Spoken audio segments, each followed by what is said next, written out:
기계와 용맹을 갖춘 맹수 호랑이, 커다란 앞발, 날카로운 송곳니, 소름 돋는 울음소리. 호랑이는 공포 그 자체이지만 호를 부리는 군자의 나라로 불리던 우리나라에서는 굉장히 친근하면서도 경외로운 존재였다고 하네요. 호돌이, 수호랑, 아시아의 호랑이, 호랑이띠. 떡 하나 주면 안 잡아 먹지. 지금도 우리를 상징하는 동물 하면 무엇? 바로 이 호랑이 아니겠어요? 호랑이는 우리에게 호피란 가죽을 선사해 주었는데요. 이 호피가 조상님들에게 인기가 엄청 많았다고 해요. 훌륭한 착용감, 세련됨, 그리고 뿜어지는 강렬함 때문에 호피는 머스트헤브 아이템을 넘어서 명품으로까지 각광받았다고 합니다. 근데 지금도 똑같지 않나요? 고가 아이템들은 대부분 호피잖아요. 이처럼 우리 패션에서 큰 부분을 차지하고 있는 호피.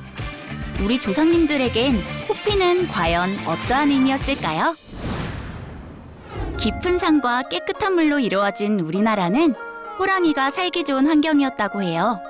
하지만 우리 조상님들이 논밭을 넓혀가면서 호랑이와 삶의 터전을 둔 싸움을 자주 벌이게 되었고, 호환이라는 말이 생길 정도로 조상님들은 호랑이에게 많은 피해를 입었다고 합니다. 눈에 혈흔이 있구나. 승려들은 범놈에게 병고당한 자들을 찾아오너라. 날이 소승 찾긴 찾았사오나 머리와 발만 남아있어. 호환이 얼마나 무서웠는지 잘 아시겠죠? 호랑이는 가죽, 장신구, 약재 등으로 사용 가능한 효용 가치가 높은 상품이었다고 하는데요. 그중 호피는 잡기를 내쫓는다는 벽사란 의미가 담겨 있어서 호피로 된 장식품들이 많았습니다. 상이 하교하기를 빈객 최명길, 강석기에게는 각각 대표피 한 장을 하사하고, 경기감사 이형규, 홍춘감사 김문순에게 각각 중등의 범의 가죽을 하사하라. 게다가 호피는 왕족과 귀족만 가질 수 있었던 명품이었는데요. 이는 우리나라뿐만 아니라 동아시아 전체에 통용되는 개념이었다고 해요. 그래서 외교에 있어서 매우 중요한 물건이 되었고, 결국 수요가 점점 높아지게 되었다고 하네요. 수요가 늘어나면 가격이 올라간다는 사실 다들 알고 계시죠? 그래서 호피는 날이 갈수록 값어치가 치솟았는데요. 호피 정말 명품이었네요. 네, 호랑이는 그러니까 고대부터 시작해서 왕의 위신을 상징하는 그 물품으로서 굉장히 중요한 희귀성을 가진 물품이었습니다. 사치성도 있고 아름답습니다, 무늬가. 그래서 당시에 예를 들면 군주라든지 왕에게는 굉장히 중요한 물품으로 사용되었던 거죠. 호랑이를 잡을 때는 절대로 흠이 나면 안 되었습니다. 그래서 그것을 잡는 틀을 갖다 사용을 해가지고 호랑이를 잡는데, 이 호랑이를 잡을 때는 여러 가지 용도로 씁니다. 깔개용으로도 쓰고, 그 다음에 깔개용으로 쓸 때는 예를 들면 머리가 있을 수도 있고, 다리가 있을 수도 있고, 꼬리가 있을 수도 있습니다.